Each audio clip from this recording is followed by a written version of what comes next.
te magnifions. Nous t'adorons, nous te célébrons, nous te magnifions, agneau de Dieu. Nous t'adorons, nous te célébrons, nous te célébrons, nous te magnifions, nous Jésus. te magnifions, Nous t'adorons, Jésus. Nous t'adorons, agneau de Dieu. Nous te célébrons, nous te célébrons, nous te magnifions, nous te magnifions, nous t'adorons, nous te célébrons, nous te célébrons, nous te nous magnifions, te magnifions, nous t'adorons, nous te célébrons, nous te célébrons, nous te magnifions, nous t'adorons, nous t'adorons.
Jésus-Christ, le Sauveur, Dieu vivant, Dieu suprême. Alléluia. Nous t'adorons, nous célébrons, nous te célébrons, Jésus, nous te magnifions.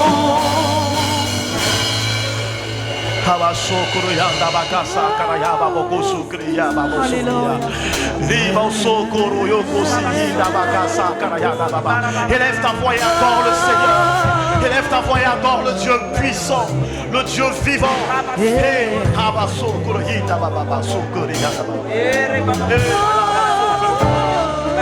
Oh Seigneur Jésus, nous adorons le Dieu.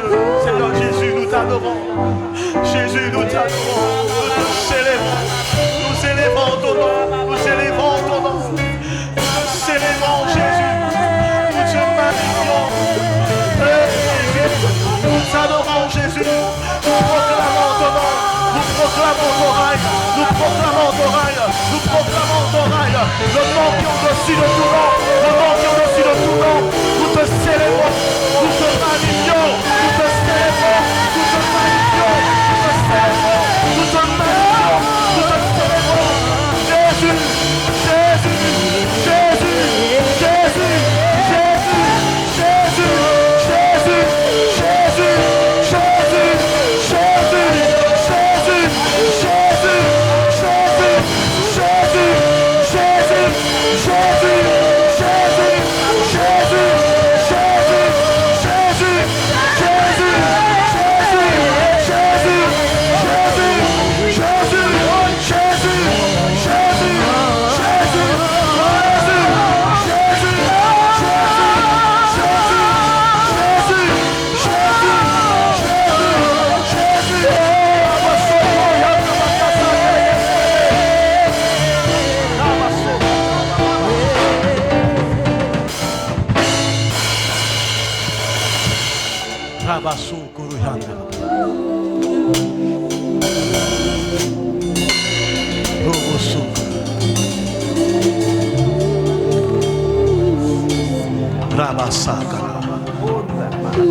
Hosanna au Dieu Tout-Puissant.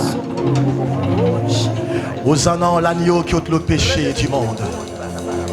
Hosanna celui qui règne à jamais.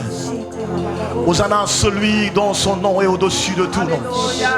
Hosanna à celui dont son nom est l'alpha et l'oméga. Hosanna à celui qui, son nom, il est le Dieu vivant et vrai. Oui, celui qui n'a pas seulement la solution, mais il est lui-même la solution. Il n'a pas seulement que le dernier mot, mais il est lui-même le dernier mot. Et c'est, Seigneur Jésus, nous voulions élever ton nom ce matin. Adorer ton nom. Reçois toute la gloire qui t'est due. Au nom de Jésus, nous avons adoré. Amen. Nous t'adorons, nous te célébrons, Alléluia. nous te magnifions.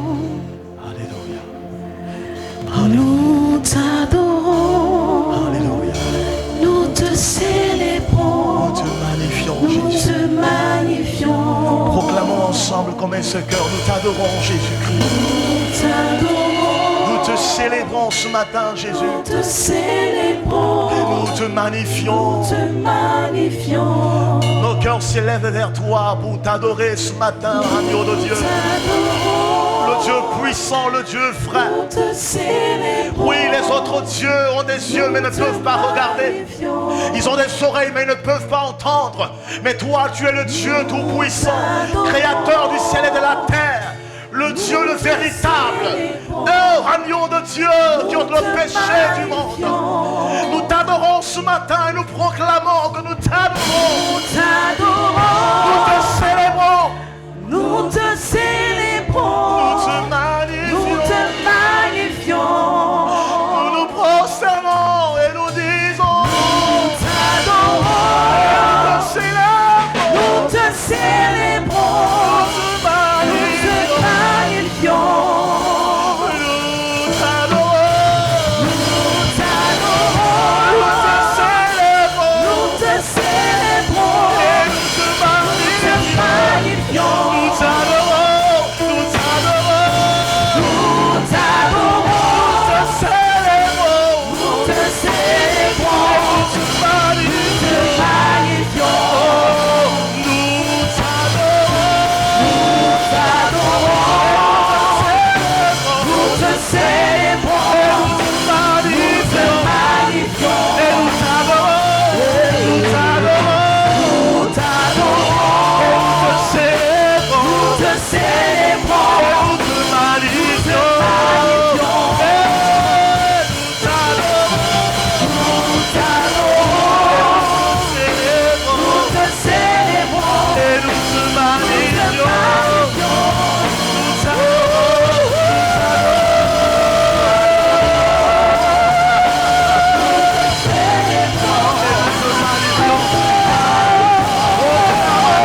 Nous t'adorons. Nous célébrons. Nous te célébrons, Et nous te magnifions. nous te magnifions. C'est notre cri ce matin. C'est notre cri ce matin. Nous t'adorons. Le Dieu vivant. Le Dieu vivant. Nous te célébrons. Jésus. Nous t'aimons. Jésus. Nous t'adorons ce matin. Nous t'adorons. Et nous te célébrons. Nous te célébrons, nous te magnifions. Nous t'adorons. Alléluia. C'est notre cri ce matin, Jésus. C'est notre cri ce matin, Jésus. C'est notre cri ce matin, Jésus. À qui irions-nous si ce n'est que vers toi qui a les paroles de la vie, Jésus? Alléluia. Seigneur, à qui irions-nous, Père éternel Dieu? Oh, à qui irions-nous, Jésus? Il n'y a que toi, Jésus. Lorsque nous sommes assaillis par les défis de la vie et que nous tournons nos regards vers toi, Jésus, c'est toi notre sauveur.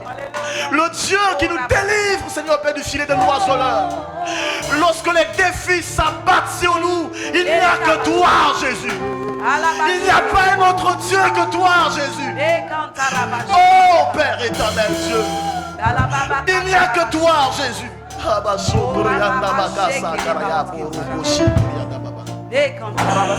Oh Jésus, Nous t'adorons, nous te célébrons. nous te célébrons, nous te magnifions, nous te magnifions, nous t'adorons, nous t'adorons, nous te célébrons, nous te magnifions,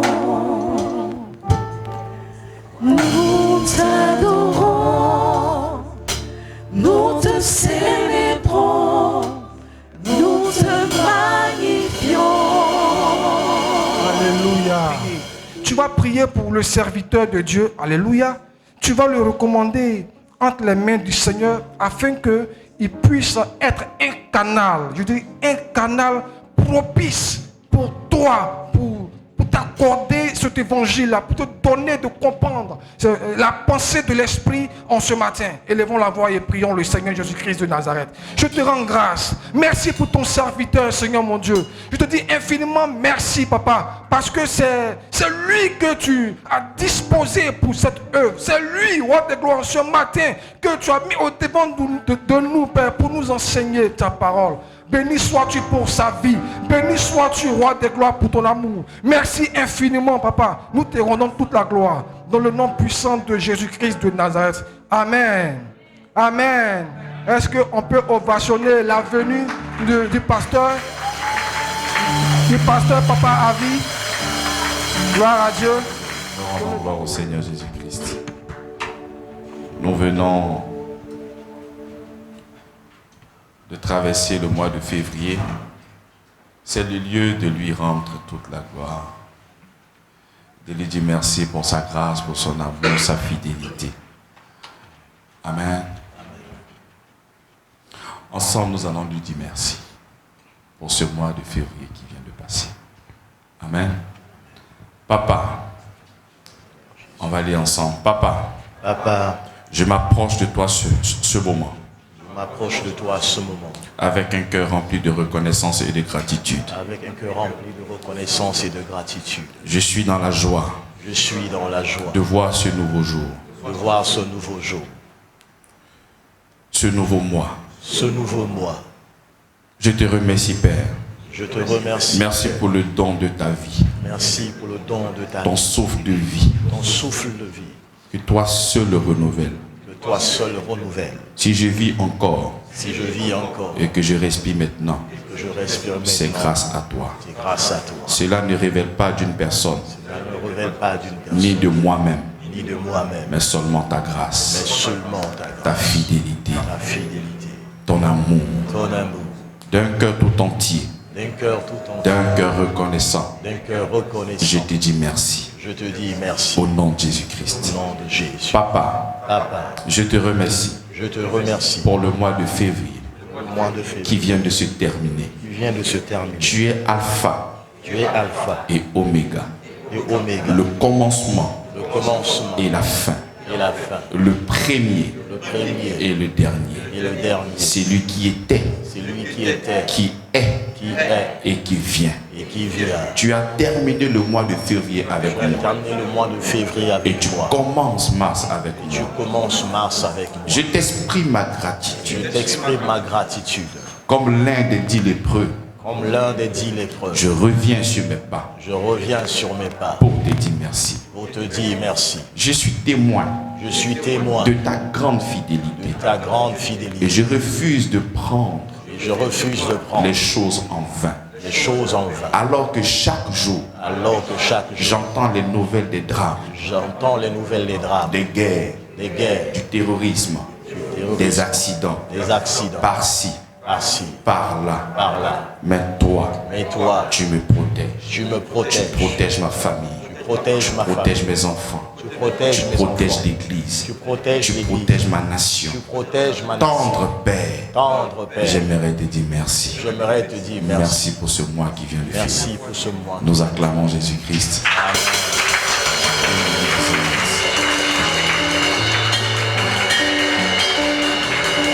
Nous allons aussi prier pour le mois de mars. Papa. Pour ce nouveau mois. Dans lequel je viens d'entrer. Le mois de mars. Je te dis encore merci. Parce que tu commences avec moi. Je suis sûr Je suis sûr et certain que tu achemineras et tu termineras avec moi par ta grande fidélité, par ta grande grâce, par ton grand amour. Papa, suivant ta parole ce mois, je suis assuré. Toi, mon créateur, toi qui m'as formé, tu es avec moi. Je suis assuré et déclare avec assurance que je ne craindrai rien. Peu importe ce qui se passe autour de moi, mes défis, mes difficultés, mes problèmes. Je ne crains rien. Parce que tu es avec moi. Dans ma famille, tu es avec moi. Dans mon couple, tu es avec moi. Dans mon travail, et toutes mes entreprises, tu es avec moi. Dans mes projets, et mes études, tu es avec moi. Dans mes défis, et tous les problèmes, tu es avec moi. La nuit, comme le jour, tu es avec moi. Quand je me lève, quand je me couche, tu es avec moi. Quand je voyage, quand j'entre, tu es avec moi.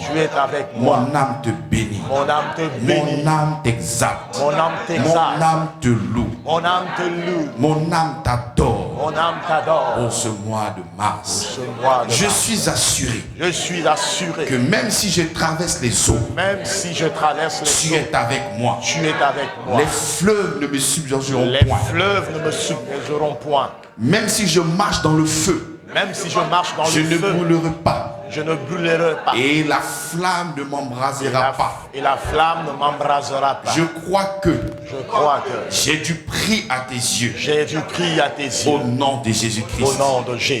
Jésus-Christ est la rançon pour ma délivrance, pour ma vie. Cher tendre Père, Papa, pour ce grand amour manifesté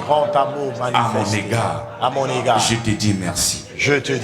Mois de mars, je ne crains rien. Mars, je vais aller loin. Je vais aller de l'avant. Mars, je vais prospérer. Mars, je vais en avance. Mars, je verrai la main de l'Éternel. Mars, sa droite toute puissante et triomphe dans ma vie, dans ma famille, dans ma maison et dans toutes mes entreprises. Mars, j'ai une vision claire. Mars, ce pourquoi le Seigneur m'a créé. Je marche dans l'effectivité de ses choix. Je suis conduit par son esprit. Mois de mars, seulement ce qui fait partie des projets de Dieu pour ma vie arrivera. Mois de mars, les projets de Dieu, ces projets de paix et de bonheur pour moi, pour l'église, pour ma famille, pour mes enfants, se réalise. Mois de mars, tous mes ennemis seront confus. Mois de mars, tous ceux qui veulent, tous ceux qui en veulent à ma vie n'auront pas le déçu. Ils seront dans la confusion. Ils seront dans la honte. Mois de mars, tout ce qui avait été programmé contre moi, contre l'église, contre ma famille, contre mes enfants, n'arrivera point et n'aura point lieu. Mois de mars, je suis béni. Écoute la voix du Fils de Dieu. Cieux, mer. Écoutez la voix du Fils de Dieu. Vous vous accordez pour ma bénédiction. Au nom de Jésus-Christ. Au nom de Jésus-Christ. Vous me favorisez. Que toutes les marchandises, que tous les marchés de part et d'autre part et d'autre me vomisse cela. Au nom de Jésus-Christ. Mois de mars. Terre promise. Mois de mars. Là où le lait et le miel coulent. Nous acclamons Jésus-Christ. Alléluia. Merci pour ton amour, Seigneur.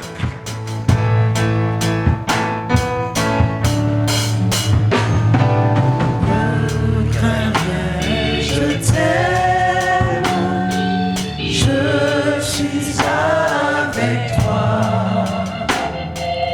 Promesse suprême qui soutient ma foi. L'action peut valer, pas plus de terreur. L'âme consolée, je marche avec mon sauveur. Non, jamais tout seul. Oh non, jamais tout seul. Jésus, mon sauveur, me garde. Jamais ne me laisse seul. Non, jamais tout seul. Oh non, jamais tout seul. Jésus, mon sauveur, me garde. Je ne suis jamais tout seul.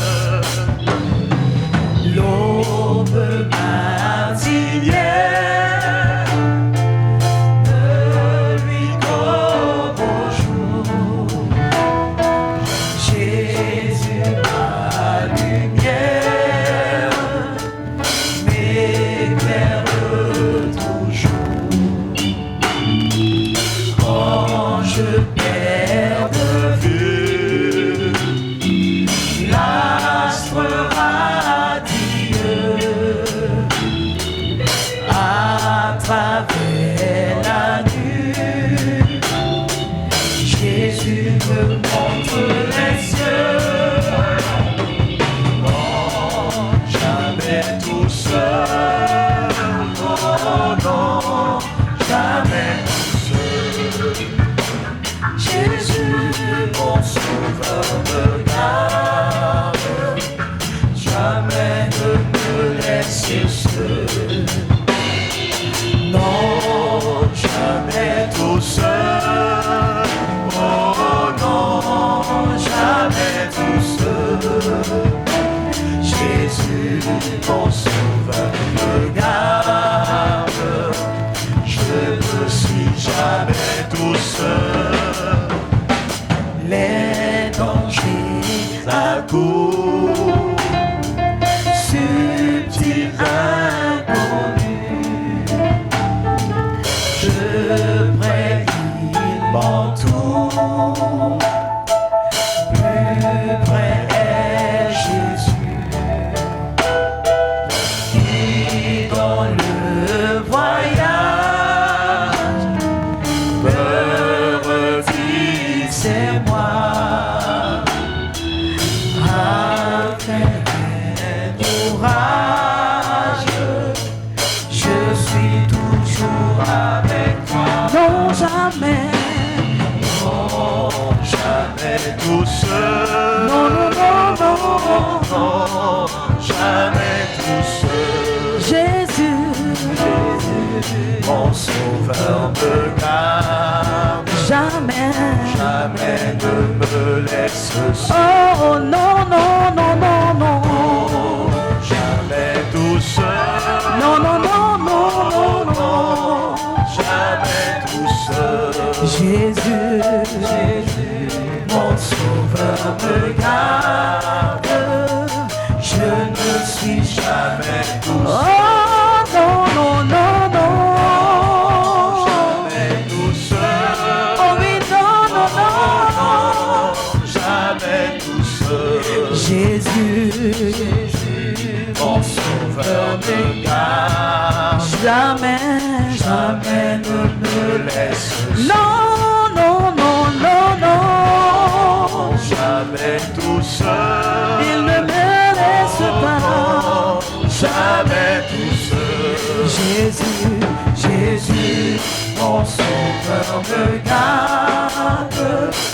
Je ne suis jamais tout seul. Alléluia. Amen, amen. Demande à ton voisin qui te garde. Est-ce que c'est le médecin? C'est ton argent? C'est le gardien qui te garde. Alléluia. Amen, amen. J'aimerais vous remercier pour notre célébration. Effectivement, le 24 du mois de février, ça nous faisait 5 ans. Et nous avons fêté ensemble, nous avons célébré le 25 février. Et le dimanche passé, nous avons véritablement passé un moment formidable avec tous les frères et sœurs dans la foi. 5 ans, c'est vrai que ce n'est pas beaucoup, mais on a traversé. Lorsque tu commences à annoncer l'évangile et que tu viens avec ton son de cloche, un message qui paraît nouveau pour certaines personnes, il y a un conflit. Parce que tu as pour habitude d'entendre quelque chose, tu viens dans une assemblée et ce n'est pas la même orientation. Pendant qu'on te demande de pratiquer certaines choses pour que tu sois juste, tu viens trouver une nouvelle assemblée, on te demande de croire au Seigneur Jésus-Christ, fais de toi une personne juste. Il y a un décalage. Est-ce qu'il faut accepter? Pendant que plusieurs personnes ont le même langage, voici tu viens nous dire quelque chose que nous n'avons pas pour habitude d'entendre. C'est difficile. Est-ce qu'il faut croire? Non. La majorité ont le même langage, mais toi tu n'as pas le même langage qu'eux. C'est difficile. Et ce n'est pas comme si tu es un douillard, ce n'est pas comme si tu as 40 ans de ministère. Non, tu as juste 5 ans de ministère. Mais est-ce que les gens vont véritablement croire en ce que tu dis? Pendant que je suis arrivé un jour à Coupé pour aller prêcher dans un village, et lorsque j'étais en train de parler de l'amour de Dieu, j'avais prévu mon texte arrivé là-bas, le Seigneur m'oriente sur l'amour de Dieu. Il y a plusieurs personnes qui se sont levées.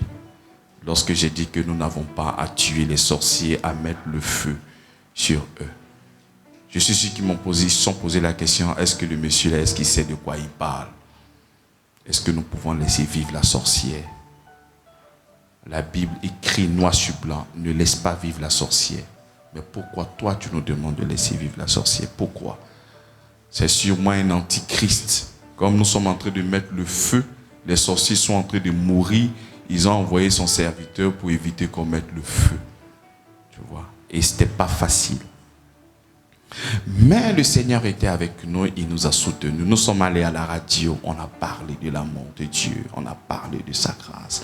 Nous avons fait la promotion de l'évangile et nous avons gagné plusieurs personnes. Il y en a d'autres qui sont venus ici grâce à la radio, il y en a d'autres qui sont venus grâce à Facebook, il y en a d'autres qui sont venus grâce à nos amitiés. Plusieurs personnes nous ont rejoints dans cette mission. Vraiment, il fallait mettre une pause et rendre gloire au Seigneur pour tout ce qu'il a fait aujourd'hui. Je pense que ces premières années, c'était dans le but de pouvoir vraiment se connaître. Est-ce que c'est vraiment un appelé? Est-ce que c'est vraiment un serviteur du Seigneur? Est-ce que la parole vient du Seigneur? Donc je pense que pendant 5 ans, tu as eu le temps de peser cette mission. Je crois que pendant 5 ans, tu as eu le temps de voir si ces enseignements qui sortent ici sont scripturaires. Je pense que pendant 5 ans, tu as eu le temps au moins de discerner entre la vérité et le mensonge. Et si encore tu te trouves dans cette salle, c'est parce que tu trouves que cette mission te fait du bien. J'aimerais que tu acclames le Seigneur pour ta propre vie. Alléluia. Je crois que nous devons maintenant véritablement se former. Tout le monde sait qu'il y a une mission qui existe du nom de Grâce sur Grâce et qui prêchons l'évangile.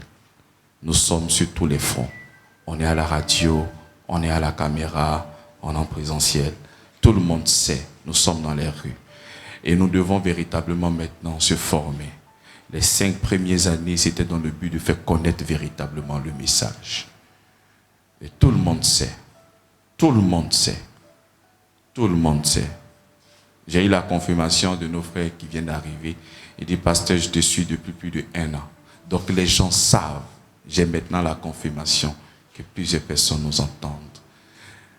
Donc les 5 autres années, nous devons nous former, bien-aimés. On doit véritablement se former. Parce que je disais toujours et je continue toujours à dire que si demain nous devons avoir des pasteurs, qu'on pourra envoyer ça ici et là-bas, ce n'est pas des pasteurs que nous allons louer. Amen. Hein? Ce n'est pas comme les instrumentistes, quand il n'y a pas une personne, on envoie un mercenaire. Rapidement, il faut venir jouer. Non, non. Ça sera difficile.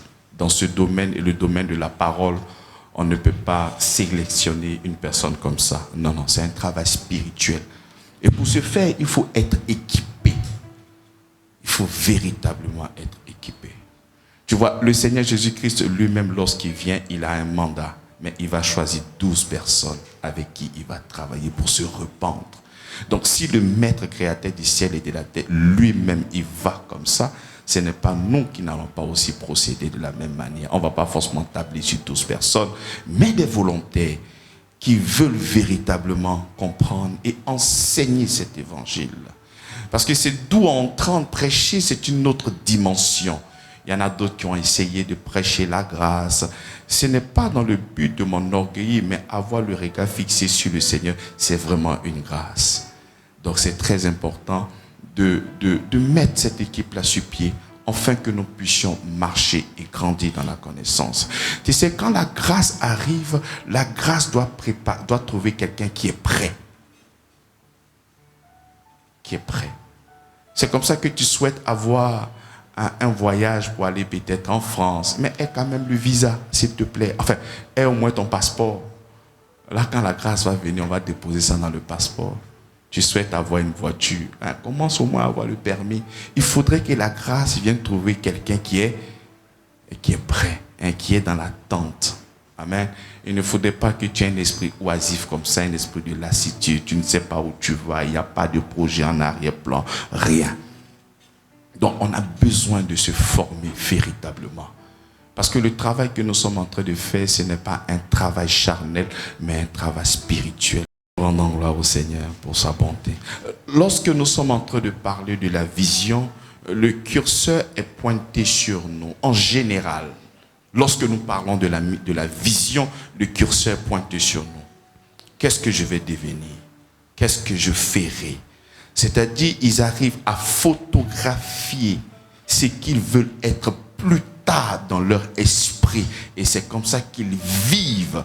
J'aimerais être un grand pilote. Ma vision à moi, c'est d'être un grand pilote. C'est comme ça qu'ils arrivent à photographier même dans leur esprit. Tu peux voir ces personnes-là se voir en tenue de pilote ou même se voir dans un avion. Et c'est comme ça que c'est cette vision-là qui les maintiennent en vie.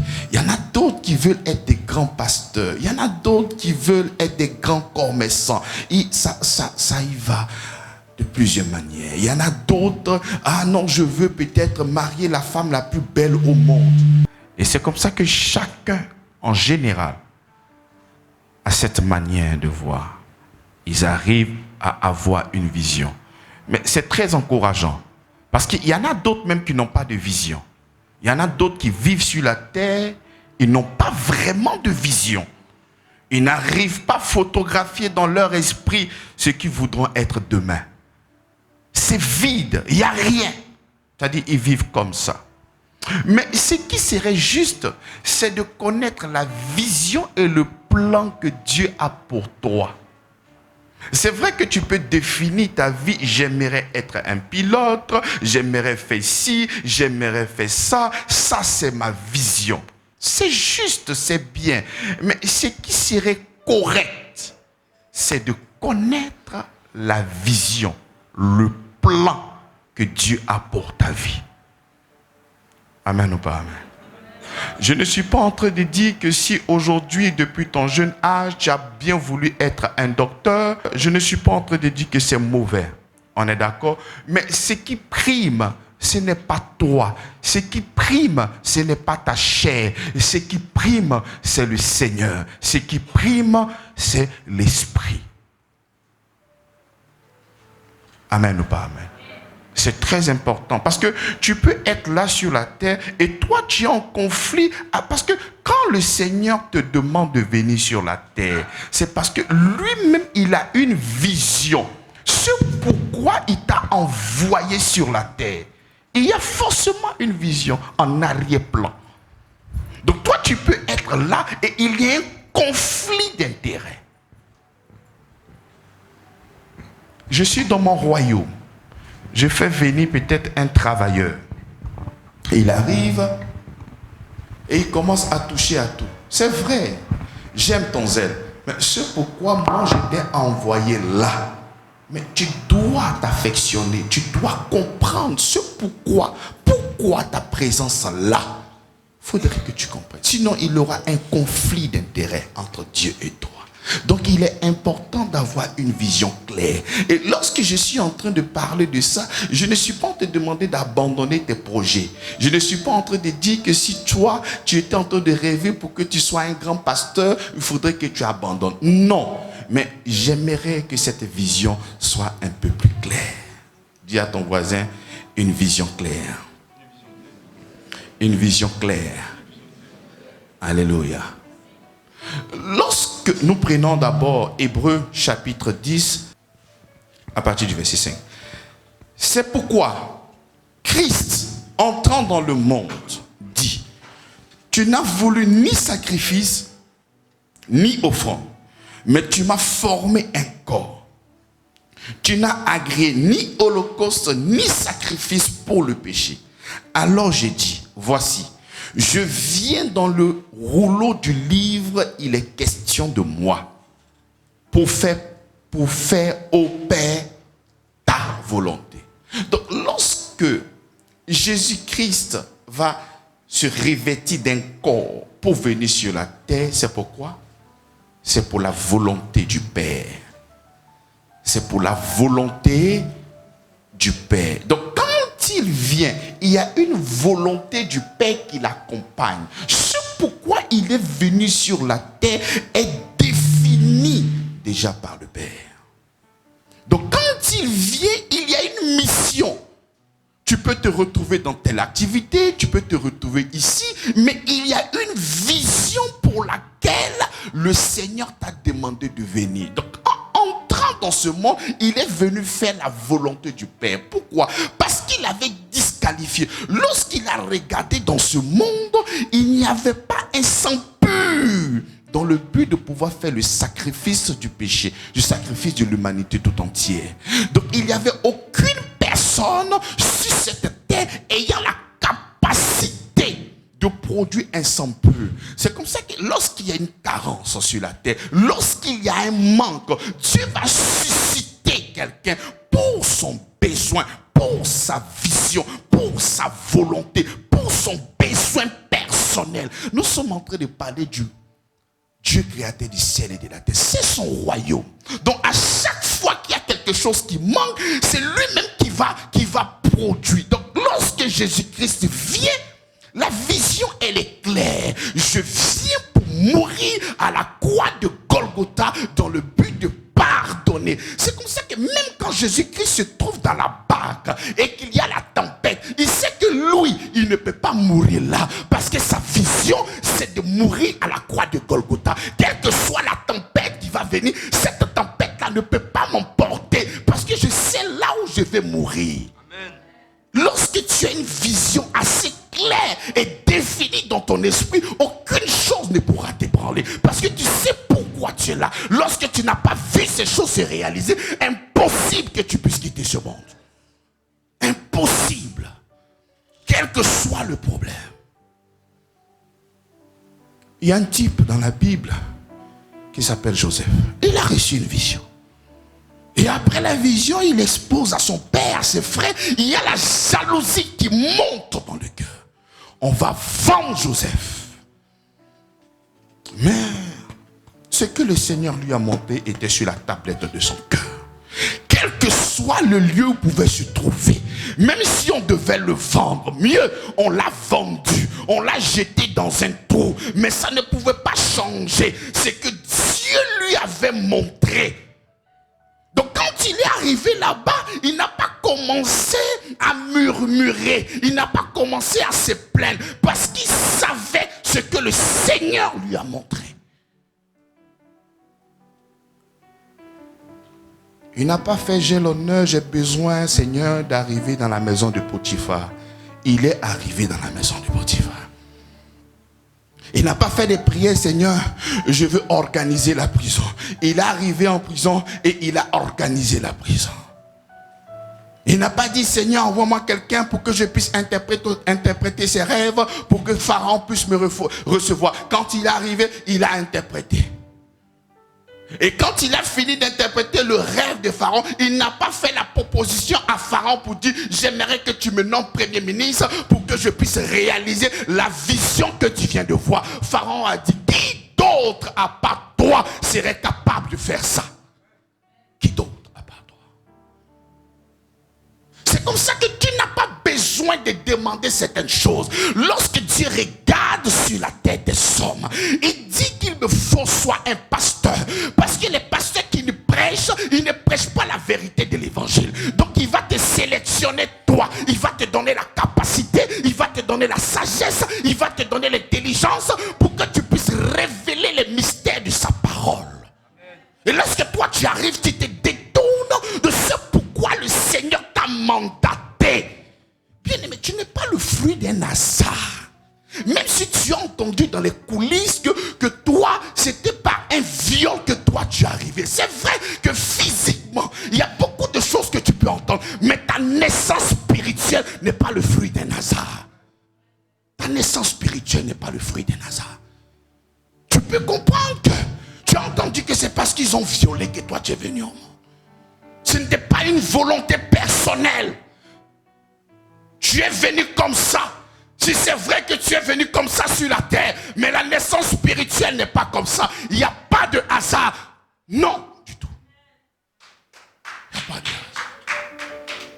Tu es fini pour quelque chose de précieux. Toi, tu n'es pas né pour souffrir. Tu n'es pas né pour survivre. Tu n'es pas né pour mourir dans la misère. Non, tu as été appelé pour faire quelque chose de grand avec le Seigneur. Amen. Une vision plus claire. Et lorsque tu as cette vision assez claire, ça te permet toi-même de t'épanouir. Parce que tu es confondu. Tu ne sais pas où aller, ni à gauche, ni à droite. C'est vrai que tu as un peu tous les moyens, mais il y a comme une confusion. On a besoin d'une vision assez claire. Est-ce que vous savez, il y a beaucoup de personnes, Seigneur, j'ai besoin que tu me mettes à un niveau très élevé. J'ai besoin, Seigneur, d'être riche. J'ai besoin de recevoir beaucoup de grâce. Mais non, ce ne sont pas des requêtes.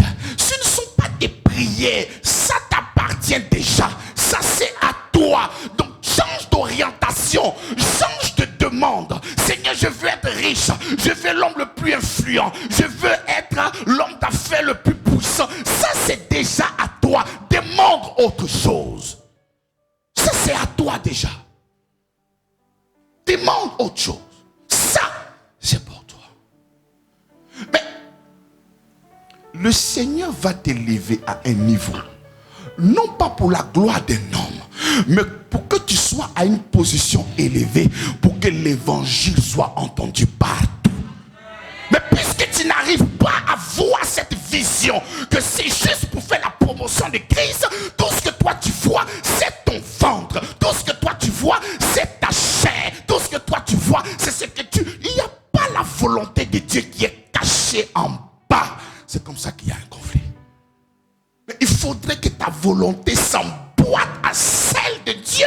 Lui qui t'a mandaté, lui qui t'a appelé par sa grâce pour que tu viennes sur la tête des hommes. Il faudrait que ça s'emboîte. Il faudrait que ça s'emboîte. Dieu va susciter les gens dans cette église, aujourd'hui ou demain, pour que ces personnes-là soient des ministres, non pas pour assouvir un besoin d'orgueil, mais pour que nous puissions avoir une plateforme à la télé afin de pouvoir annoncer l'évangile. Donc quand Dieu va susciter des hommes et des femmes dans cette église, ce n'est pas pour la chair, mais c'est pour l'Esprit de Dieu. C'est pour le Christ. Donc quelle est la vision? Une vision assez claire. C'est comme ça que quand tu n'as pas une vision assez claire, le luxe de la vie, les opportunités, le succès et tous ces avantages qui sont liés à la terre, mais ces choses-là vont te séparer de la vision du Seigneur.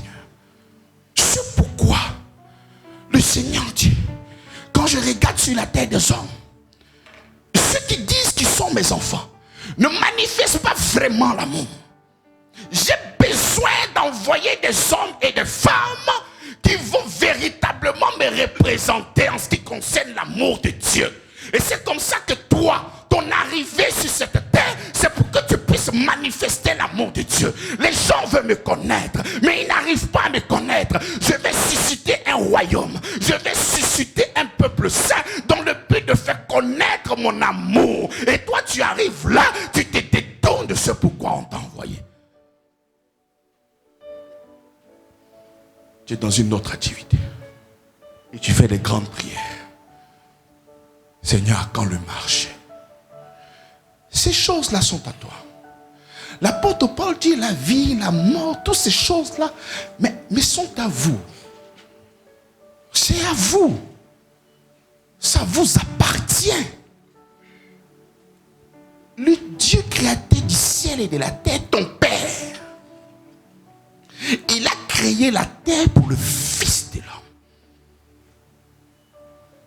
Il n'a pas créé ça pour lui. C'est pour toi. Courir après des choses que tu as déjà, c'est comme un chien qui essaie de mordre sa queue. Aller faire des veillées de prière dans le but que Dieu te rende grand, c'est courir pour des choses qui sont déjà à toi. Le Seigneur t'attend où?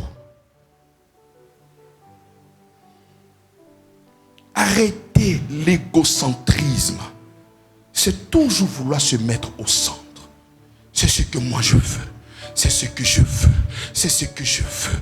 Mais c'est bien. Mais toi, tu appartiens à un royaume. Toi, tu appartiens à un... Mais quel est le désir de ton Père pour toi?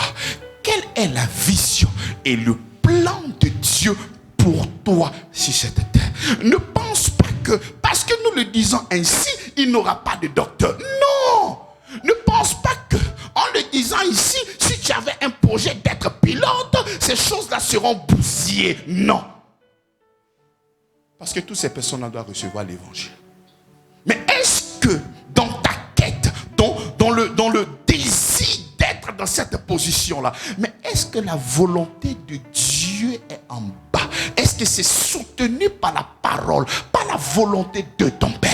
Aujourd'hui, nous voyons des gens qui vont aller faire des séminaires. Père, quelle est ta volonté?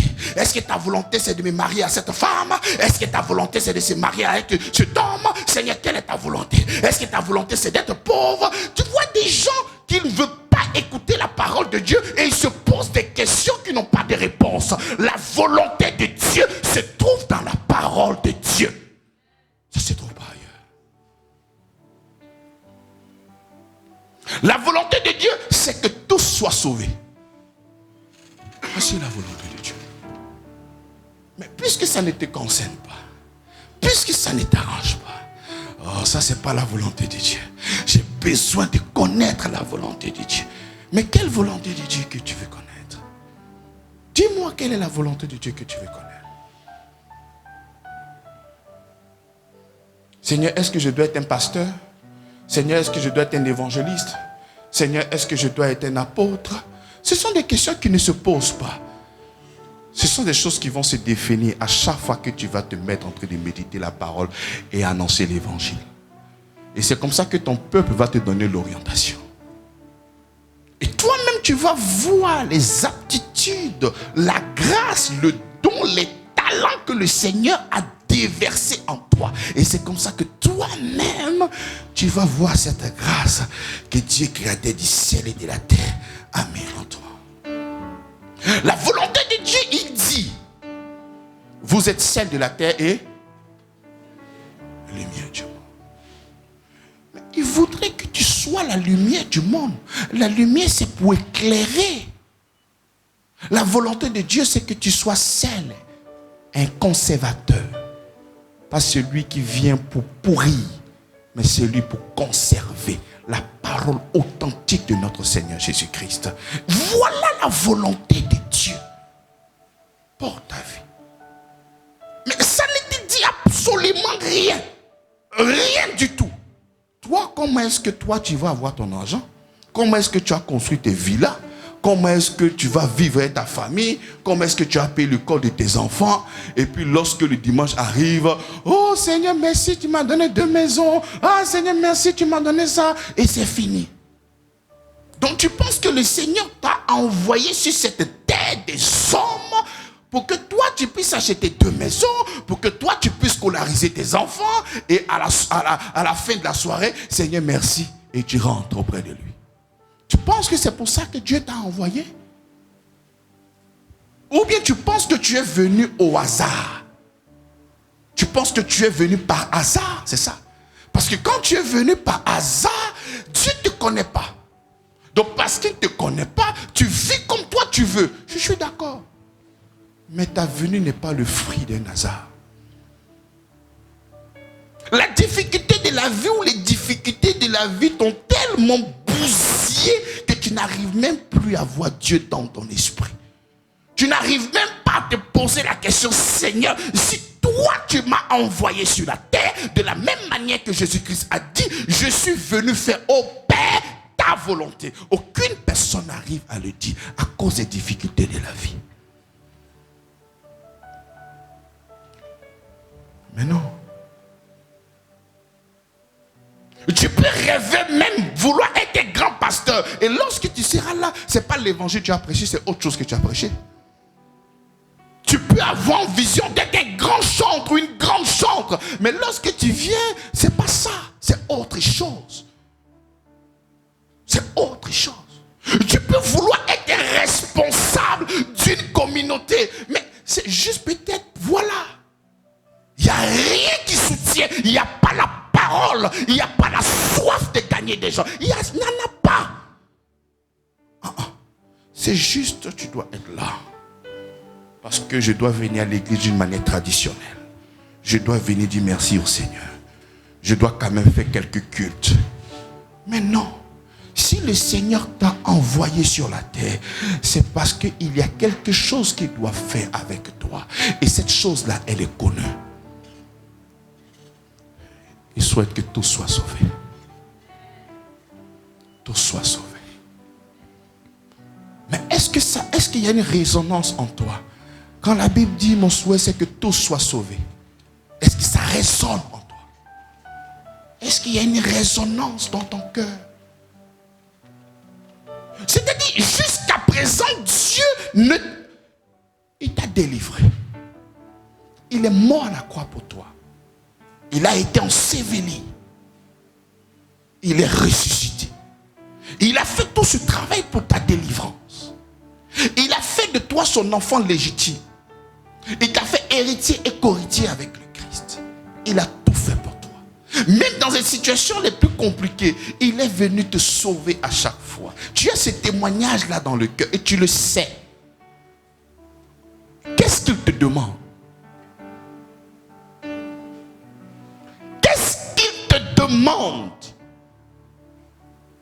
pour que ça soit pour toi un culte raisonnable à cause de tout ce qu'il a fait pour toi? Qu'est-ce qu'il te demande? Qu'est-ce qu'il te demande? Mais ce n'est que parler de lui. Une vision assez claire pour ne pas que nous puissions patauger, se promener et manquer le but. Une vision assez claire pour celui par et en qui j'existe. S'il t'a demandé de venir, s'il t'a envoyé, mais souvenez-vous, il dit, je te connais depuis le sein. Même si ce n'est pas un viol que tu es venu, le moyen de ton arrivée, il importe peu. Mais c'est ta conception spirituelle qui l'importe. Toi, ton existence n'a pas commencé lorsque tu es sorti dans le ventre de ta mère. Ton existence a commencé lorsque le Seigneur a vu qu'il y avait une carence sur la terre. Il a besoin de quelqu'un ici pour venir faire sa mission. C'est comme ça que toi, tu es venu sur la terre. Donc, tu ne peux pas vivre comme si ton existence commence à partir de là. C'est pourquoi le Seigneur t'a demandé d'entrer sur la terre là. Mais tu dois avoir cette information-là et vivre par rapport à ça. C'est ça que tu dois avoir dans ton cœur. Et c'est comme ça que quand tu as ça dans ton cœur, Seigneur, je sais que si je suis un pilote, je vais gagner tous les pilotes qui se trouvent là-bas. Mon fils part. Je sais que si je suis président de la République de Côte d'Ivoire, je vais trouver un temps spécial pour que tout le peuple puisse t'adorer. Mon fils part. Mais toi, ce qui soutient ta pensée, c'est les beaux vêtements. Ce qui soutient ta pensée, c'est comment est-ce que tu vas frimer. Ce qui soutient ta pensée, comment est-ce qu'ils vont parler de moi. Ce qui soutient ta pensée n'est rien d'autre que ta personne. Et le Seigneur n'est pas engagé. Et pour soulager ta conscience, tu viens à l'église d'une manière traditionnelle. Et comme si ça faisait mal, tu venais même encore en retard. Et comme tu veux, tout compte fait. C'est pourquoi le Seigneur m'a fait venir dans ce monde. C'était pour que je sois riche. Je suis riche, Seigneur. Merci pour ta grâce. Je sais que je vais mourir dans un jet privé, tranquillement, avec des fleurs naturelles, pas du caoutchouc, avec des choses extraordinaires. Je laisse une fortune à mes enfants. Et voilà quoi, le tout est joué. Dès que j'arrive là-bas, je dis, Père, merci pour cette vie merveilleuse que tu m'as donnée, Seigneur. Tu es tellement bon. Tu m'as béni à l'extrême. Ta parole de Dieu est vraie. Tu m'as donné la richesse. Non. Ça, c'est pour toi déjà. Il faut savoir que le Seigneur, Dieu, c'est un Dieu de rendez-vous.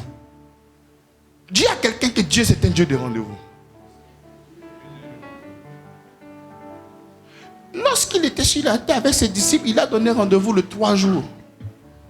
Quand il parlait, il dit là-bas, le 3e jour. Et il finit, il dit, attendez, je vais revenir et je vais habiter en vous. C'est un Dieu de rendez-vous.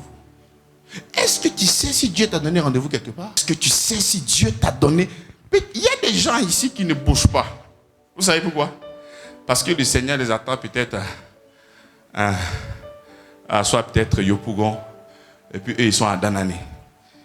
Seigneur, tu es où? Seigneur, le Seigneur, il est là-bas, il t'attend. Il t'attend. Il a tout mis là-bas. Il t'attend là. Mon fils, allons-y. Mais toi, tu es ailleurs. C'est comme ça que tu te promènes, tu te balades, tu te balades, tu te balades, tu continues à te balader, tu te balades, tu vieillis, tu te balades, tu continues de te balader. Et un beau matin, Seigneur, quelle est ta volonté? Il t'attend là-bas. C'est là-bas sa volonté. Tu refuses de connaître ce pourquoi le Seigneur t'a envoyé. Mieux tu le sais. Et comme toi, moi je vais avoir l'argent d'abord, Seigneur, avant de parler de toi. Il n'y a pas l'argent. Il est venu parler de toi. Il est venu parler de toi comment? C'est faux. C'est le diable qui vient causer avec toi dans le but de t'empêcher de faire ce pourquoi le Seigneur t'a envoyé sur la terre. Il faut être sûr de ce que je vais te dire maintenant. Ce pourquoi le Seigneur t'a envoyé là, cette vision-là existe. Sinon, il n'aurait pas mis de talent en toi. Sinon, il ne t'aurait pas sélectionné. Sinon, il dit, il t'a élu avant la fondation du monde pour que tu sois saint irrépréhensible. Mais pour un travail qu'il doit faire avec toi. Tu refuses de te mettre dans cette dimension-là et tu te plais dans les choses du monde. C'est pour ça que tu cherches la volonté de Dieu. En fait, tu connais, mais tu ne veux pas. Et maintenant, pour soulager ta conscience, Seigneur, je cherche ta volonté. Tu sais, il y a ta conception naturelle. Ça, c'est la première. La chose la plus importante. Ta conception naturelle. Le jour que tu as connu le monde là. La deuxième, c'est le jour où tu as accepté le Seigneur Jésus-Christ. Et tu es rentré dans cette famille.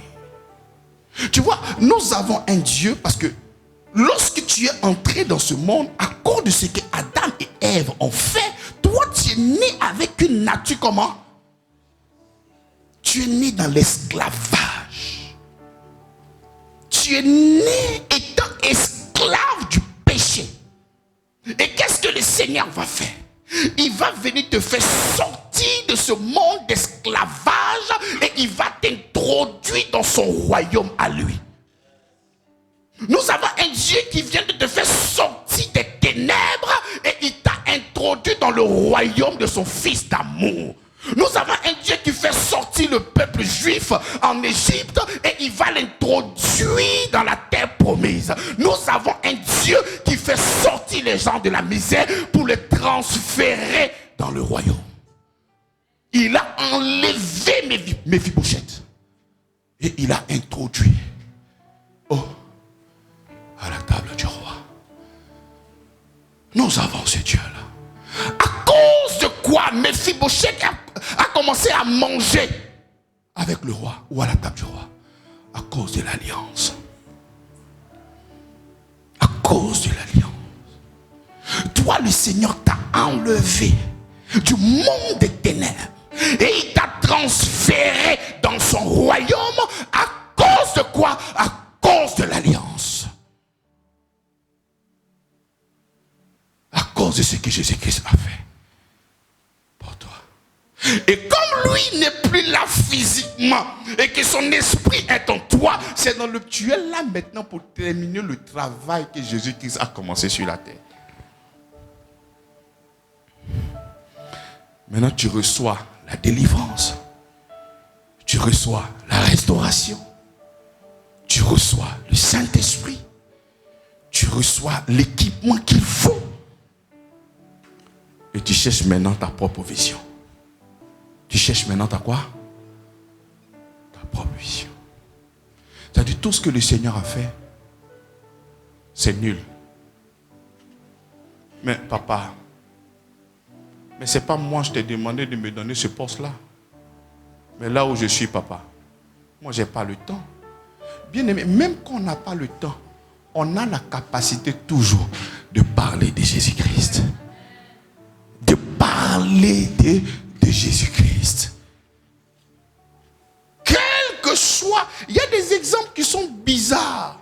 Même quand autrefois je sortais, quand moi tu exagères.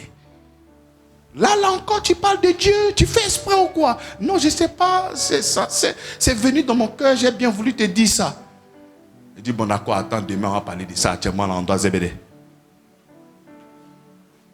Donc il n'y a pas, on doit toujours parler de lui. Parler de lui. Ça c'est une vision assez claire. Au soir de cette prédication, tu vas dire, mais écoute, est-ce que moi je suis pasteur? Moi je ne suis pas pasteur, mais qui t'a demandé d'être pasteur? C'est le Seigneur qui fait de toi un pasteur. Non, on ne t'a pas demandé de devenir pasteur. On ne t'a pas demandé de devenir un enseignant. On ne t'a pas demandé de devenir quoi que ce soit. Mais on te demande de parler de ce que le Seigneur a fait dans ta propre vie. Et c'est comme ça que quand tu vas commencer à parler, à annoncer ce que le Seigneur a commencé à faire dans ta vie, s'il y a des talents qui sont cachés, tu vas voir que tu vas le faire avec une facilité, avec une simplicité. Ce que d'autres peuvent le faire en 40 heures, en 50 heures, toi, en 1 minute, tu vas le faire avec amour, avec tranquillité. C'est comme ça que tu vas discerner qu'il y a quelque chose que le Seigneur est en train de faire avec toi. Lorsque toi, tu vas te mettre là en train d'expliquer des choses que des gens ont pris 10 ans pour expliquer, mais toi, il suffit seulement que d'une seule phrase ou de 2 phrases, cette personne reçoit clairement, avec une simplicité, tout ce que ces personnes ont essayé de m'annoncer depuis plus de 20 ans, mais ils n'ont pas pu. Et c'est là que tu vois ce talent, cette grâce que le Seigneur a déposé en toi. C'est comme ça que tu ne pourras que cultiver afin de marcher dans cette vision. C'est pourquoi le Seigneur t'a envoyé sur cette terre. Et c'est comme ça que toutes ces choses-là maintenant vont te suivre. Où tu veux aller? Qu'est-ce que tu veux faire? Ou dans quel endroit tu veux te trouver? Et c'est comme ça que ces choses-là maintenant vont te suivre. Donc il nous faut une vision, mais bien aimé, une vision assez claire. Prime abord. Ça, c'était le 2e point. Le troisième point, c'est le jour où vous découvrez pourquoi Dieu vous a envoyé sur la terre. C'est pourquoi Dieu vous a envoyé sur la terre. L'absence de vision est un grand fléau qui frappe l'Église. Et moi, je l'appelle une crise identitaire. Parce que si moi je suis en Christ, si je suis conscient de ce qu'il a fait pour moi, il m'a appelé un royaume. Un royaume quoi? Un royaume de quoi? Ça veut dire quoi? Moi je ne comprends pas, aidez-moi. Soyez mon pasteur aujourd'hui. Un royaume de quoi? Qu'est-ce que cela veut dire? Il nous a fait tous un royaume de... Toi tu dis non, c'est chaud de sacrificature là. Oh là là, je ne suis pas dedans. C'est lui qui t'a sauvé. C'est lui qui t'a envoyé. C'est lui qui t'a fait connaître ce jour-là. C'est pourquoi il t'a envoyé. Il dit que tu es un royaume de sacrificateurs.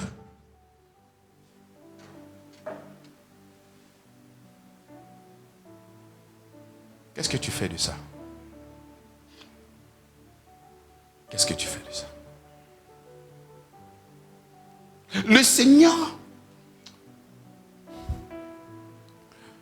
lorsque tu vas soit au tribunal, tu peux identifier des avocats. Pourquoi? À cause de leur tenue. Tu peux identifier toutes ces personnes-là, les juges, le procureur, à cause de leur tenue. Tu arrives dans une pharmacie, tu arrives à l'hôpital, tu vas toujours identifier ces personnes-là à cause de leur tenue. Mais le Seigneur veut que nous puissions aussi identifier ses enfants. On a besoin de me connaître sur cette terre-là. C'est comme ça que lorsque Jésus-Christ vient sur la terre, c'est Dieu que nous ne connaissons pas. C'est Dieu que nous n'avons jamais vu. C'est lui qui est caché depuis là, on dit là au ciel, où les gars ont voulu construire la tour de Babel pour aller le voir. Mais il fonctionne comment? Nous l'avons vu en Jésus-Christ. Lorsqu'il n'y a pas de pain, il multiplie les pains. Ah, c'est ce que ce Dieu l'a fait. Lorsqu'il y a la mort, il ressuscite. C'est ce que le Dieu l'a fait. Lorsque tu fais des fautes, il te pardonne et il t'aide à te relever. Oh, donc ce que tu n'as pas vu en Jésus, ne l'attribue pas ça à Dieu. Lorsque Jésus-Christ était là, il y a des gens qui l'ont insulté. Jésus n'a pas giflé quelqu'un. Lorsque Jésus-Christ était là, il y a des gens qui lui ont manqué de respect. Il n'a pas frappé ces personnes-là. Donc arrêtez de dire que c'est Dieu qui m'a frappé parce que ma bouche est comme ça. Ce sont des résultats de tes propres choix. C'est comme ça que le Seigneur aussi, il veut que tu sois son représentant sur la terre comme Christ l'a été. Parce que c'est Christ même qui vit en toi. Et toi, tu viens agir contre celui-même qui t'a envoyé. Tu t'imagines? Je suis en guerre, je t'appelle, je dis venez m'aider, on va les combattre. Et vous arrivez, vous me frappez là-bas. Tu as dit je viens vous louer, je paye le transport, je paye tout. Les gars, allons-y. Ah bon, c'est où ça? De l'autre côté. Bon, allons. Pendant nous sommes en train d'arriver, vous me frappez en route. Mais c'est ça avec le Seigneur. Il a besoin qu'on identifie ses enfants. Mais comment est-ce qu'on va nous identifier? Lorsqu'ils seront en train de s'aimer les uns les autres. Voici les enfants de Dieu. Donc voici le curseur. Ah, voilà les enfants de Dieu. Mais toi tu arrives. Toi tu es enfant de Moïse, œil pour œil, dent pour dent. Est-ce que c'est Moïse qui t'a sauvé? La loi n'a pas pu te sauver. La loi n'a pas pu te sanctifier. Non. Si la loi avait pu te sanctifier, tu allais vivre pour toi-même. Mais Moïse n'a pas pu te sanctifier. Mieux, la Bible déclare que c'est Moïse qui vous accuse. Et toi, tu arrives. Au lieu de vivre pour celui qui t'a racheté, toi, tu décides de vivre contre lui.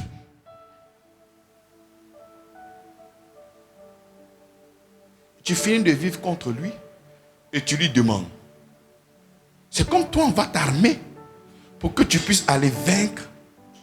Tu prends les armes que le Seigneur te donne pour tirer sur la troupe du Seigneur. Et quand les balles finissent, Seigneur, j'ai besoin encore de balles. Mais pour faire quoi? Pour faire quoi? Pour tirer encore sur moi? Mais non. Mais non. C'est pas ça.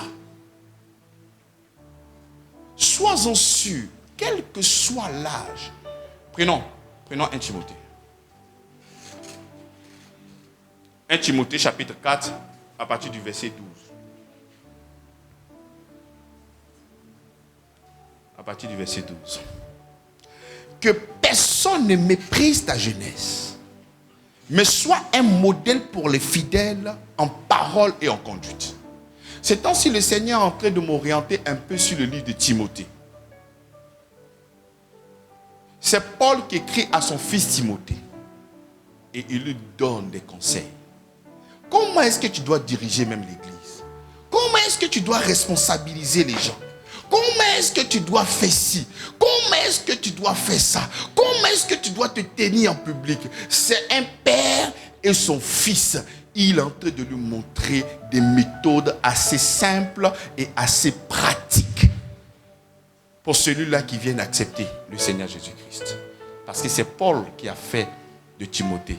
Il a annoncé l'évangile et il est devenu son fils. C'est comme ça qu'il dit que mon fils légitime, il a annoncé l'évangile. Autrefois, il ne faisait pas partie de la maison du Seigneur.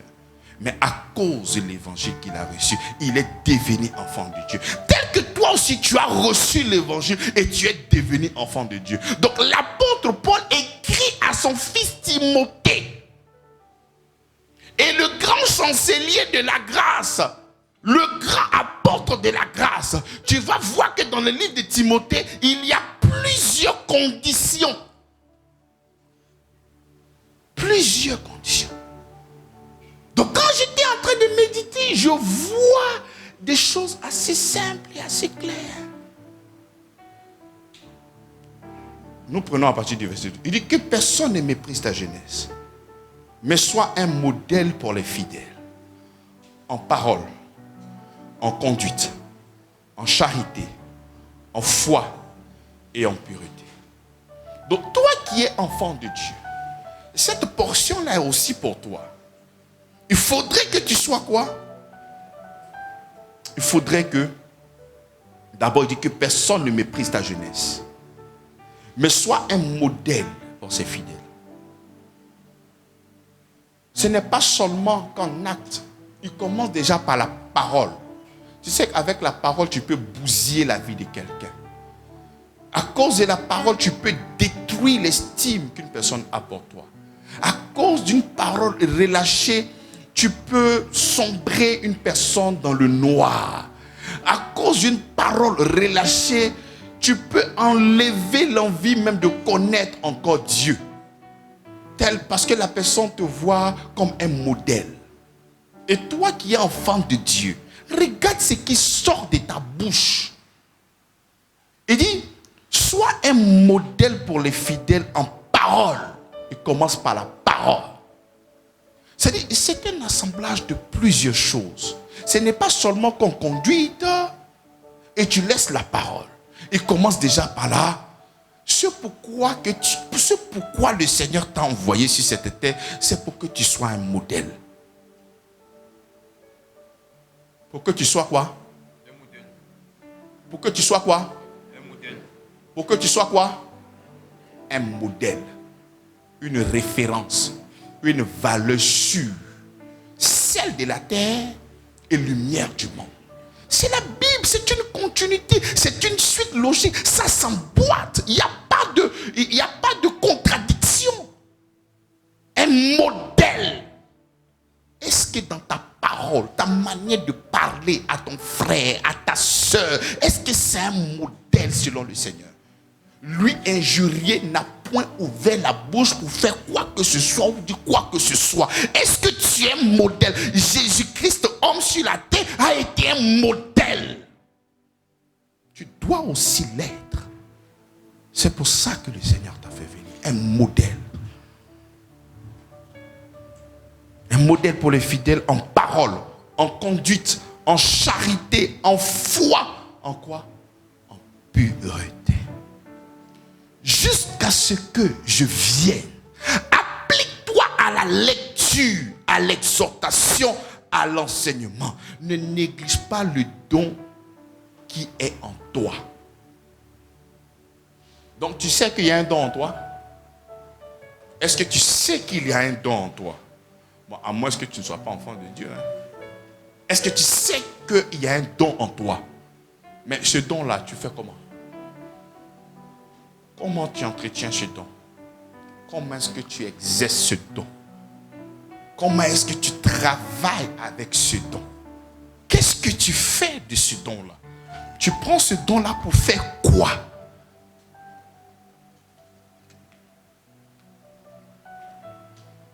Ne néglige pas le don qui est en toi. Il y a plusieurs personnes qui négligent le don de Dieu dans leur vie. Parce qu'ils ont préféré servir autre chose. Ils ont préféré servir des hommes. Ils ont préféré mépriser le Seigneur. Il dit ne méprise pas le don. Parce que c'est comme je te fais un cadeau. Oh, tu me dis, ça fait quoi ça? Tu es en train de mépriser. Tu peux avoir plusieurs cadeaux. Des cadeaux même plus meilleurs que le mien. Une fois que quelqu'un t'estime qu'il te donne un cadeau, il faut le prendre avec beaucoup de grâce. Il faut lui dire merci. Souvent, il faut exagérer même. Merci. Mais quand tu méprises, qui t'a demandé? Tu n'as pas d'autres problèmes? Non. C'est mépriser. Parce que le Seigneur t'a envoyé sur cette terre pour faire quelque chose. Et comme il t'a envoyé, il a mis le don en toi. Et toi, tu méprises.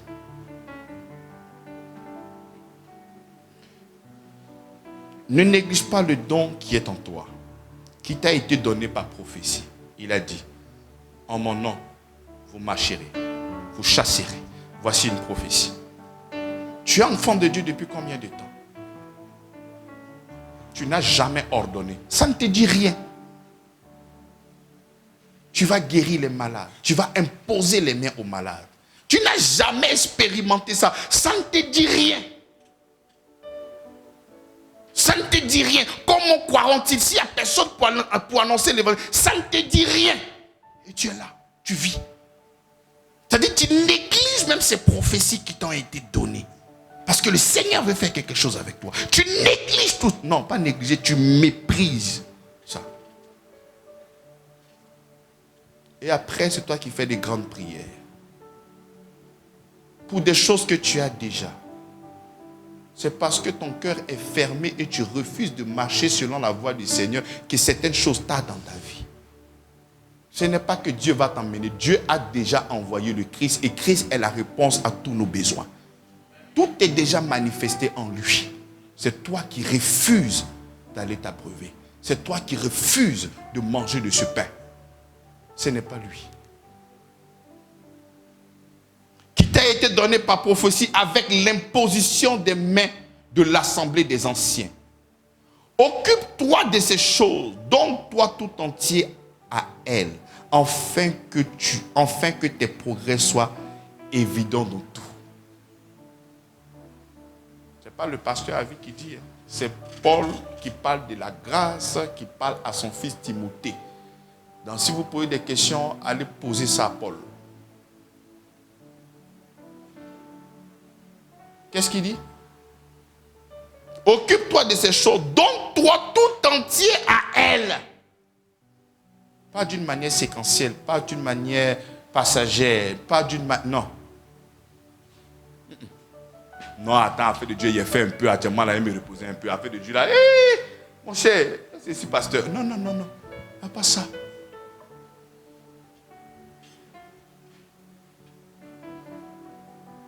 Afin que tes progrès soient évidents pour tous. Veille sur toi-même et sur ton enseignement. Persévère dans ces choses, car en agissant ainsi, tu te sauveras toi-même. Il y a une dimension de la vie chrétienne où toi-même tu te sauves. Comment? Le Seigneur a tout mis en toi. Il a mis je puis tout par celui qui me fortifie. Le diable vient te faire une proposition d'aller voler, tu dis je vais voler. Dis non, tu seras en train de te sauver de la prison. Vrai ou faux? Si tu rentres dedans, qu'on t'a pris. On t'a pris ou on t'a pas pris? Donc, veillez sur la parole, sur l'enseignement, marchez sur la vérité de l'évangile, te sauvera de plusieurs compromissions et de plusieurs problèmes. Les guet-apens que le diable a tapis dans l'ombre dans le but de te créer des problèmes. Parce que chaque fois, il est là, il met des embûches, il crée des choses là, il veut que tu tombes là-dedans. Il veut que tu tombes là-dedans. Sa prière, son souhait, son vœu, c'est que tu tombes là-dedans. Mais avec ce que Christ a fait pour toi, tu as cette capacité de dire non et de pouvoir changer d'orientation. Alléluia. Nous prenons aussi 2 Timothée, versets 1 à 9. C'est pourquoi je t'exhorte à ranimer le don de Dieu que tu as reçu par l'imposition de mes mains. Car ce n'est pas un esprit de timidité que Dieu nous a donné, mais un esprit de force, d'amour et de sagesse. N'aie donc point honte du témoignage à rendre à notre Seigneur. Il dit quoi? N'est pas? De quoi? Afin de parler de Dieu là, vraiment, ces choses-là, souvent ça fait un peu la honte, hein? Ah, pasteur, c'est compliqué. C'est difficile. Mais un jour, mon aîné a mis la honte sur moi. Je vous fais une confession. Nos bureaux étaient en zone 4. Et en zone 4, il y a beaucoup de coins là-bas. Il y a beaucoup de coins de joie, de fête. Donc on était friands. Et puis on a fait un moment d'évangélisation. On dit on doit rentrer partout pour aller évangéliser. J'ai dit ne me fais pas ça. Fais-moi tout, mais ne me fais pas ça. J'allais dire quoi à qui? Les gars, ils me connaissent là-bas. J'allais dire quoi? Allez évangéliser. J'ai dit non, non, non. Tout, sauf ici, là. Je ne peux pas aller là-bas. On est sorti, j'allais me cacher dans un coin. Non, là, les choses de la honte, là, c'est pas intéressant. J'allais dire quoi? N'aie pas honte. Les choses anciennes sont... Est-ce que c'est vraiment passé dans ta vie? Parce qu'il y a des souvenirs, là, quand tu te rappelles, tu dis, aïe! C'est compliqué. C'est compliqué. Mais c'est le Seigneur qui te parle, c'est pas moi. Il dit, c'est pourquoi je t'exhorte à ranimer le don de Dieu que tu as reçu par l'imposition de mes mains. Car ce n'est pas un esprit de timidité que Dieu nous a donné, mais un esprit de force, d'amour et de sagesse. Ah non, moi ici timide. C'est pas vrai.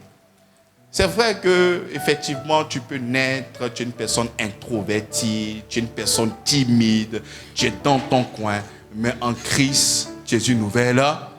Tu ne peux pas venir me dire que toi, tu es introverti. Je ne connais pas ce français-là. C'est faux.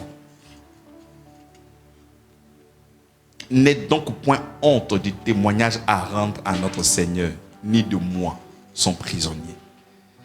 Mais souffre avec moi pour l'évangile, par la puissance de Dieu qui nous a sauvés et nous a adressé une sainte vocation, non à cause de nos œuvres, mais selon son propre dessein et selon la grâce qui nous a été donnée en Jésus-Christ avant les temps éternels. Avant les temps éternels, tu as été connu du Seigneur. Et l'apôtre Paul exhorte son fils Timothée dans la foi en lui disant, n'aie pas honte. Parce que même si autrefois tu étais dans des couloirs bizarres, raison de témoigner pour dire, vous me connaissez, non? Vous me connaissez, oui ou non? C'est ce que je faisais autrefois, mais le Seigneur a transformé ma vie. Voilà ce que le Seigneur a fait. N'aie pas honte. Apprenez la foi chrétienne, à ce qu'il a fait. Il dit, il t'a envoyé, il t'a adressé une sainte vocation, non à cause de tes œuvres, non. Il t'a appelé à ce que tu sois son enfant, non pas à cause de ce que toi tu fais, mais à cause de son amour, à cause de l'œuvre de la croix. Tout découle de Christ. Mais qui sait? Lorsque tu seras en train d'annoncer l'évangile à ton patron, il va dire, mais je ne savais pas que tu pouvais me dire des choses qui viennent de me délivrer. Non, non, je veux que tu sois maintenant proche de moi. Là, tu es dans quel département? Il faut que tu remontes. Voici une promotion pour toi au nom de Jésus-Christ. Mais à cause de quoi? C'est à cause de la parole de Dieu. Bien-aimé, la parole, c'est cette parole-là qui fait que tu subsistes dans l'éternité. Et c'est à cause de cette parole-là que tu seras promu. Oh, j'attends pas, amen. C'est à cause de cette parole-là que tu auras ce marché pour que tu puisses avoir de l'impact. C'est à cause de cette parole qui est dans ton cœur. Parce que tu dois communiquer, tu dois véhiculer, tu dois témoigner. La lumière, on ne met pas ça sous un boisseau. On le met sur un chandelier. Donc c'est comme ça que toi tu seras en hauteur. Et quand je parle de hauteur, je suis en train de parler des opportunités. Je suis en train de parler d'une position élevée. Tu vas arriver là-bas, non pas parce que tu es intelligent. Il y a des gars qui sont très intelligents, qui ont fait des grands établissements, qui sont en train de droguer actuellement, qui sont des fous. C'est pas ton intelligence. Cette position-là, c'est le Seigneur lui-même qui va t'envoyer là-bas à cause de cette parole-là. Parce que c'est ça qui subsiste dans l'éternité. C'est ça qui va te maintenir. Les gens ne vont pas trouver des raisons, mais pourquoi lui? Mais à cause de la parole du Seigneur qui est en toi. C'est ça qui fait. Donc il faut donner place à cette parole-là pour la manifestation de la gloire de Dieu dans ta vie. Tu as accepté l'évangile de la gloire selon Timothée. Mais on ne voit aucune gloire. Pour toi, tu as eu 200 000, tu fais tapage. Tu as eu peut-être 10 millions, tu veux casser la tête de tout le monde. Ça, ce n'est pas la gloire. Il y a quelque chose de plus grand que ça. Amen. Plus grand que ça. Bien-aimé, on connaît des gens qui ont considéré toutes ces choses-là comme de la boue. C'est que toi, tu es en train de courir pour prendre ça à bras le corps. Il y en a qui ont vu ça et qui ont considéré ça comme la boue. Ils se sont fixés sur Jésus-Christ et ces choses-là sont venues en abondance sur leur vie. C'est la parole de Dieu. Il est dans sa parole. Ça, c'est une vision assez claire. Bien-aimé. Mais selon son propre dessein. Voilà pourquoi je dis que Dieu, lorsqu'il t'envoie, il a un dessein, il a une vision pour toi. Mais qu'est-ce que tu fais de ça? Selon la grâce qui nous a été donnée en Jésus-Christ, avant les temps éternels, et qui a été manifesté maintenant par l'apparition de notre Seigneur Jésus-Christ, qui a détruit la mort et a mis en évidence la vie et l'immortalité par l'évangile. Amen ou pas amen? Amen. Donc, bien aimé dans la foi, on dirait qu'on est parti très loin. On va se lever pour prier. Nous allons prier. Avant de commencer à prier, il faut proclamer une vision plus claire. Si ta conception est le fruit d'un hasard, si ta venue sur cette terre pour toi est le fruit d'un hasard, j'aimerais te dire avec assurance que ta naissance spirituelle n'est pas le fruit d'un hasard. C'est le Seigneur lui-même qui t'a envoyé sur la terre. Ensemble, nous allons prier. Seigneur, merci. Tu vas dire au Seigneur, c'est pourquoi tu m'as mandaté. C'est pourquoi tu m'as envoyé sur la terre. Seigneur, merci parce que je marche dans l'effectivité de ce que toi-même tu as disposé. Je décide d'être obéissant. Je ne veux pas être rebelle à ton ordonnance. Je ne veux pas être rebelle à ce que toi-même tu as déclaré. Ensemble, prie le Seigneur. Seigneur, merci pour ta grâce, Seigneur. Merci pour ton amour. Merci pour ta bonté. Merci pour ta fidélité. Il y a plus de 5 ans, Seigneur, j'ai commencé à parler de toi. Omnibulé par ton amour, ta grâce, j'ai commencé à faire la promotion de ton amour, Seigneur. Et depuis lors, ça ne fait que grandir, grandir et grandir. Mon envie de pouvoir gagner, expliquer, exposer ton évangile ne fait que grandir. Seigneur, merci. Je me remets entièrement entre tes mains. Conduis-moi encore dans l'effectivité des choses que toi-même tu as déjà disposées. Je ne souhaite pas être obstacle à ce que toi-même tu as déjà mis, Seigneur. Merci pour ta grâce. Je marche selon ton esprit. Tu me conduis, Seigneur. Tu m'orientes, tu me montres le chemin à suivre. Merci pour cette position élevée. Merci pour ces grâces qui ne font que monter dans le but que j'annonce la clarté de l'évangile. Merci pour ces opportunités, ces contacts que tu crées autour de cette mission, autour de ces fils et de ces filles que tu m'as donnés ici. Merci pour tous ces contacts qui se créent. Merci pour les opportunités qui se créent. Seigneur, que ce soit une opportunité pour eux de pouvoir parler de toi, de pouvoir annoncer l'évangile, de pouvoir révéler ton amour extraordinaire, Seigneur. Nous avons le regard fixé sur toi. Merci, Jésus-Christ. Ma vie soit une fleur, un parfum de bonne odeur. Que ma vie soit une fleur, un parfum pour toi, Seigneur. Que ma vie soit une fleur, un parfum pour toi, Seigneur. que ma vie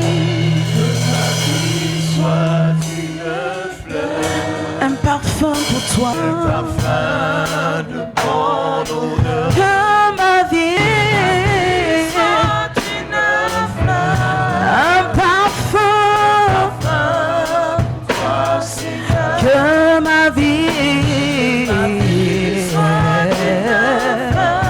un parfum.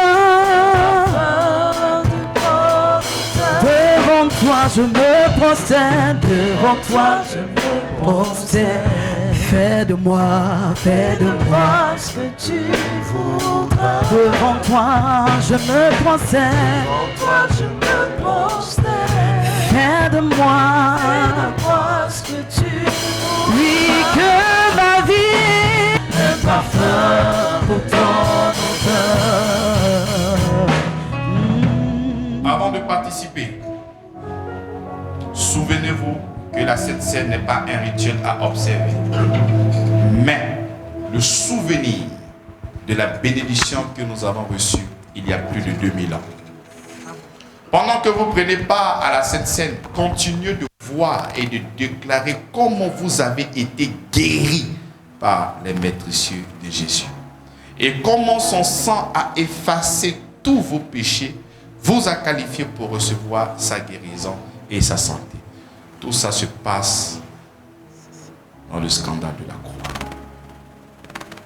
La Bible dit en Darby, Ésaïe 53, le verset 5, « Mais il a été blessé pour nos transgressions, il a été meurtri pour nos iniquités. Le châtiment qui nous donne la paix est tombé sur lui et c'est par ses meurtrissures que nous sommes guéris. »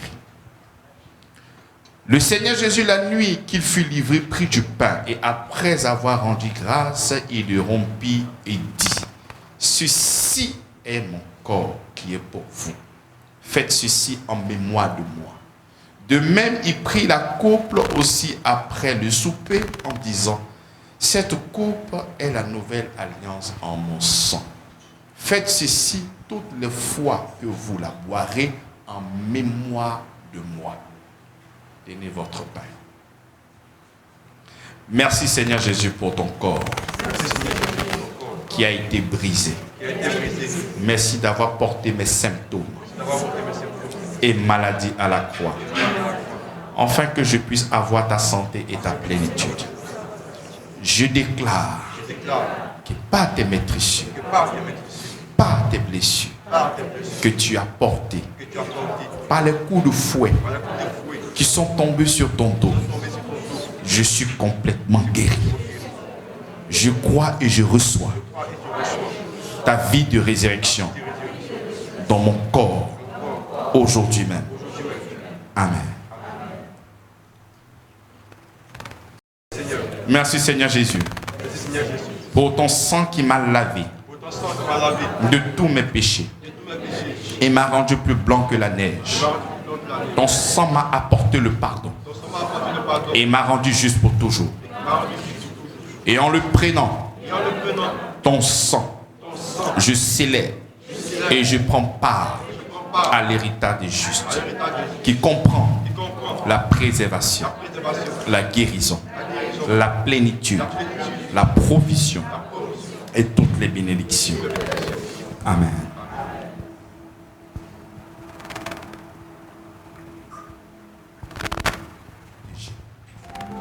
Laisse le Seigneur être ton gardien.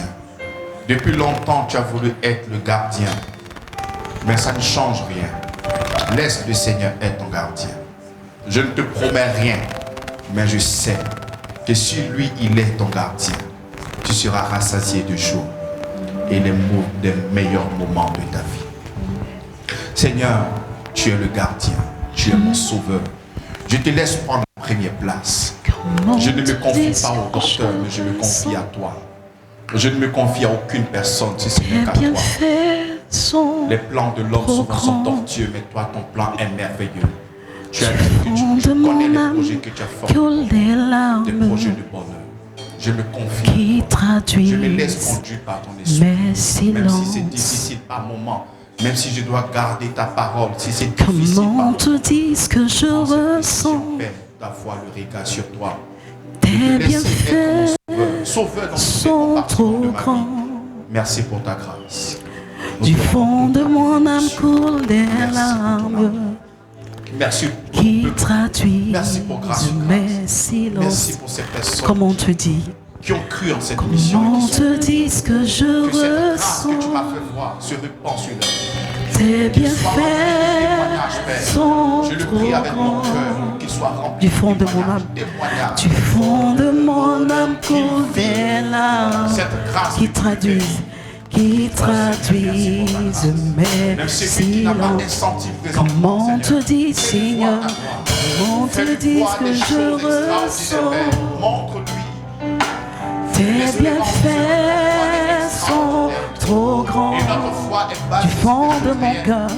du Notre fond foi est de basée mon sur âme des faits. coule Et des ces faits, c'est ce que tu as qui fait. traduisent mes Bénis ton peuple. oui, comment te dis ce que je ressens, ce que je ressens, Qu'ils aillent très loin. tes bienfaits. Et que la parole, le témoignage de Christ soit sur les lèvres. Du fond de mon Qui n'est âme, pas fond honte de de toi. mon âme, Qui n'est pas honte des de toi. larmes Qui n'est pas honte de qui parler de toi. traduisent. Qui n'est pas honte de t'annoncer. Qui n'est pas honte de s'exprimer. Comment te dis, Seigneur, comment te dis ce que je ressens. Oui, tes bienfaits. Ah, de mon âme, fond de mon âme, qui traduisent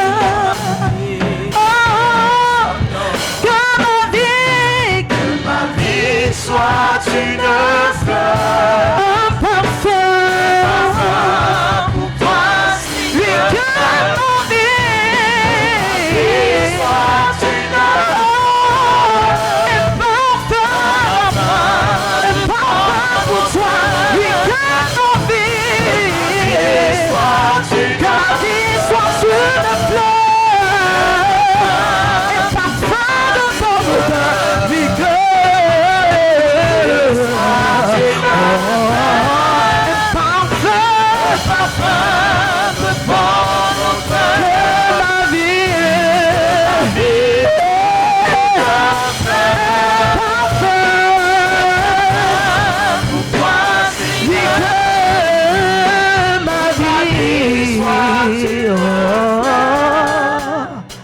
un parfum de ton odeur, lui que devant toi, je me répands. Fais de moi ce que tu voudras. devant toi, je me Devant toi, je me répands. fais de moi Ce que tu voudras. Tu m'as donné les nations comme héritage et les extrémités de la terre pour possession. Toute activité, tout projet me sont favorables au nom de Jésus-Christ. Ô Éternel, que les adversaires sont nombreux. Combien disent que je vais rétrograder, que je vais abandonner la foi, qu'il n'y a plus de salut pour moi, que je ne mérite pas ta grâce et ton amour. Mais toi, ô Père, tu es mon bouclier, tu es ma gloire et tu relèves ma tête. Tu as répondu à mes besoins sans t'avoir demandé sur la montagne de Sion. Je me couche, je m'endors et je me réveille car tu es mon soutien. Je ne crains pas les myriades d'obstacles qui m'assiègent de part et d'autre. Car toi seul, ô Éternel, tu me donnes la sécurité en ton nom. C'est ici la parole que l'Éternel adresse à Zorobabel. Ce n'est ni par ta puissance, ce n'est ni par ta force, mais c'est par mon esprit, dit l'Éternel des armées. C'est toi qui as formé mes reins, qui m'as tissé dans le sein de ma mère. Je te loue de ce que je suis une créature si merveilleuse. Tes œuvres sont admirables et mon âme le reconnaît bien. Celui qui n'a point connu le péché, il a fait devenir péché pour moi, afin que je devienne en lui justice de Dieu. Je suis ce que le Seigneur dit de moi. Je suis la guérison de Dieu en Christ. Je suis la faveur de Dieu en Christ. Je suis la bénédiction de Dieu en Christ. Je suis la sagesse de Dieu en Christ. Amen. Car de sa plénitude, nous tous, nous avons reçu. Et grâce sur grâce. Amen. Nous acclamons le Seigneur. Regarde ton voisin, dis-lui une vision plus claire. Amen.